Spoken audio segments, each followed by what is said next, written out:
Antisocial personality disorder and the stigma around it. Disorder identification and diagnosis. Antisocial personality disorder, or ASPD, is a personality disorder which is known for different things depending on the person asked. Some may view it as the medical term for being a psychopath. Other people may view it as a disorder characterized by a legal disorder, crime. Still others may see it as a disorder in which affective empathy and remorse are low or even non-existent. It falls in the same category as borderline personality disorder, narcissistic personality disorder, and histrionic personality disorder. All these are cluster B personality disorders, which are known for dramatic, erratic, and emotional behaviors. The diagnostic criteria for ASPD involves at least 3 of the following symptoms: failure to conform to laws and social norms, deceit, impulsivity, aggressiveness, disregard for the safety of others, constant irresponsibility, lack of remorse, and since the age of 15. The client has to also be at least 18 years old, and there has to be evidence of conduct disorder before the age of 15, and antisocial behaviors cannot be as a result of bipolar disorder or schizophrenia. ASPD is also commonly referred to by sanest terms such as psychopathy and sociopathy in places such as the USA. The intersections. Unsurprisingly, ASPD is not exempt from having many different presentations depending on many factors, from the record system to the Corona system, similarly to any other disorder. Something that cannot be overlooked is the bigoted history of science, especially psychology, which has been used to silence minority groups over and over for centuries. Specifically, in this case, it's more than likely that it's been used against racial and ethnic groups. People of color have been viewed as aggressive and violent throughout history, and this disorder's diagnosis involves signs of violence or aggression. Furthermore, there are 18,400 results on Google Scholar about this subject as of the time this is being written, with the top result debunking the theory that some groups are more predisposed to antisocial behavior due to evolutionary genetics, a blatantly racist claim from as early as 2002 from Lynn R. This disorder has been used against minorities, and nobody should ignore this blatant racism. With all this said, there are some factors socially that impact ASPD and how it presents. For example, for every one woman with ASPD, there are 3 men with the same condition. At the same time, the childhood trauma that often causes ASPD is found more often in girls.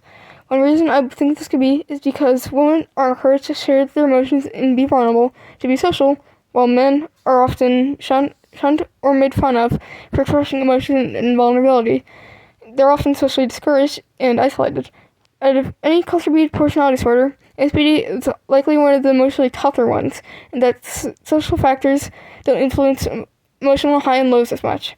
So it's more realistic to think that men would easily develop this disorder. At the same time, women with ASPD seem to prevent different symptoms than men with ASPD, or maybe have their symptoms ignored and are therefore less diagnosed. This isn't even considering how gender diverse individuals with ASPD could be impacted either if in an accepting society.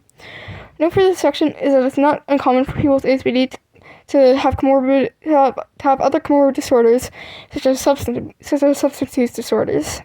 In the past, though, due to the common correlation to ASPD and psychopathy, it feels fit to discuss what was formerly known as Asperger's syndrome. It was originally called autistic psychopathy due to social ineptitude, extreme knowledge in specific areas, and what Asperger perceived as unknowingly sadistic behaviors. This does not necessarily mean that high-functioning autistic people have ASPD. In fact, autism can be seen as the opposite of ASPD, in which autism can cause a deficit in cognitive empathy, while ASPD lowers affective empathy. Neither of these make anyone sadistic necessarily, and it would be sanest to say that. Stigma. There's a lot of stigma around people with ASPD, to say the least. To start off, let's talk about psychopathy and sociopathy. These terms are often used to demonize many disorders. Particularly, ASPD seems to get under fire with this.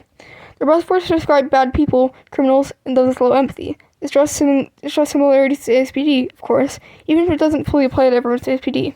This can create confirmation bias. Most studies focus on imprisoned people with ASPD. Corrupt politicians are often diagnosed by people who know nothing about psychology as having ASPD. As its faces, people talk about the abuse they've suffered at the hands of psychopaths and antisocials. Every serial killer seems to be yet another dangerous psychopath. It seems like every bad person is someone with ASPD. People don't try to empathize with those that don't have empathy, especially don't try to empathize with the boogeyman they create in their minds. So suddenly, every person with ASPD is a psychopath and a bad person. That's only the start of the stigma, too. There's also the stigma that traumatized people become people who traumatize others, even when it's seemingly confirmed by ASPD. They are shunned from recovery spaces for the perceived safety and reputation of others. In social life, there's always an extreme focus on shame and remorse, especially the latter. Shame is feeling bad about an action due to a consequence, while remorse lacks this need for consequences to feel bad. Remorse is key in effective empathy. So when someone lacks this remorse but feels shame, and shame seems less genuine and real than remorse, the person comes off like a horrible person. Finally, in the legal and medical field, the diagnosis of ASPD may lead to bias. Legally, it's obvious. It's immediately assumed that the person with ASPD meant to do the crime for malicious purposes, end of case. Medically, even in the field of psychology, it seems difficult to trust someone who's labeled antisocial, because it may seem like you just can't trust any word that comes out of their mouth. So the stigma still persists in the field, and it may get people worried about how hard it will be to treat someone, or if they'll be hurt by their client. This makes treatment difficult for a group of people that already face enough difficulties in treatment. Even in accepting circles, ASPD faces stereotypes. People conveniently in these circles seem to forget that ASPD formed mostly due to a result of childhood trauma, even with genetic factors. So when someone with ASPD is emotional or dramatic, for the name of the cluster, they suddenly don't seem like a real person with ASPD. Even people with ASPD seem to forget that they're not necessarily immune to emotions. Sure, emotions may be more difficult, but it seems like people's associations of ASPD with psychopathy leads them to think that people with ASPD don't feel anything. The sheer amount of stigmas around personality disorders, much less ASPD, is hard to fully understand or grasp. Like with any system of oppression, the sadism towards ASPD is woven into our social lives and cultures, even if we don't realize it. Even more with the paranoia towards crime and harm in the USA. It'll take a lot of collective effort to dismantle Satanism, effort that not everyone is willing to put forth for one reason or another. Truthfully, many people would rather sit comfortably in their sanest beliefs than change, or that's too easy to change. This is why the stigma still exists and thrives in our society. Treatment, obstacles, and support. The effectiveness of treatment of ASPD, like any other disorder, can depend on many things, such as how the client wants their disorder to be treated, or if they want it to be treated in the first place. It can be difficult treatment for everyone involved, especially because many seem to give up on treating people with ASPD due to supposed difficulty. A variety of therapies have been tried. In CBT, the client is encouraged to consider how others feel. Talk therapy has been tried. In hospitals and prisons, the focus is on responsibility for others. Even medications, particularly antipsychotics, have been tried with little success. One method that could possibly work is the recommended method for the rest of cluster disorders and personality disorders in general, care and understanding. This may be difficult for both parties for a number of reasons, but humanistic therapy is at least a promising strategy to treat ASPD before it occurs and might help in mild situations. Of course, another way to treat ASPD is actually listen to people with ASPD about what might help. Many will be opposed to this, as symptoms of ASPD include lying and manipulation. The thing is, this is the same for many other disorders, and listening and trust is still a very helpful strategy. The main treatment for BPD, a very stigmatized and similarly difficult disorder in the same cluster, is best treated by DBT, which is created by someone with the same disorder, BPD. We may find the best treatment for ASPD if we were to listen to people with ASPD instead of never trusting anything they say, which would likely worsen symptoms and make treatment less effective in the first place. There are a lot of obstacles outside of therapy for treating ASPD.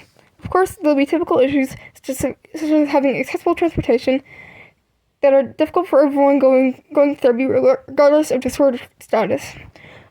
There's also the other things like having basic needs and housing met, which might discourage one from going to therapy in favor of working to get these needs met, or there also might be the issue of finding an accepting therapist who is willing to actually try treatment. These obstacles can become even more challenging with ASPD, especially if the client is already hesitant about therapy. In some cases, people with ASPD might not be allowed to go to certain places or leave certain places if they have a specific criminal past. They also might not be allowed to go to certain places to protect themselves, so this may restrict their ability to go to therapy. If the client struggles to hold a job, something not unusual for any mental disorder, paying for therapy will be very difficult, especially since insurance companies often refuse to pay for therapy for those with personality disorders in general. In the end, many community-based obstacles exist for people with ASPD, and as someone without ASPD, I'll never really understand the sheer scale of it all myself. This is one of the reasons why I think it's important to listen to those who have ASPD. My speculations can be entirely wrong, but the lived experience of the people with this disorder can't be. Unfortunately, there's not any popular support agencies that are specifically for ASPD or any that are easy to access. The closest thing I could find is the Personality Disorder Awareness Network, PDAN. Despite its name, I think it seems to focus on cluster B personality disorders, including ASPD. PDAN addresses ASPD pretty well, but solves the common problem of actively trying to differentiate sociopathy and psychopathy from ASPD, when the reality is that the terms have always been entwined and had a negative impact on many, especially people with ASPD. You can't separate harmful terms from their origins. Besides that, the PDAN is honestly very helpful. It seems to allow posts and comments, which allows people to find others with the same disorders and get help from people who understand their disorders best. It also has statistics, answers basic questions, social media pages, books, and more website links, and more organizations that are supportive of people with personality disorders, programs, and more. They make money off of their books, but they also often take donations to keep running. The PDN, all in all, is the best thing I can find for people with ASPD for supporting people with ASPD, even if it leaves some things to be desired. Summary.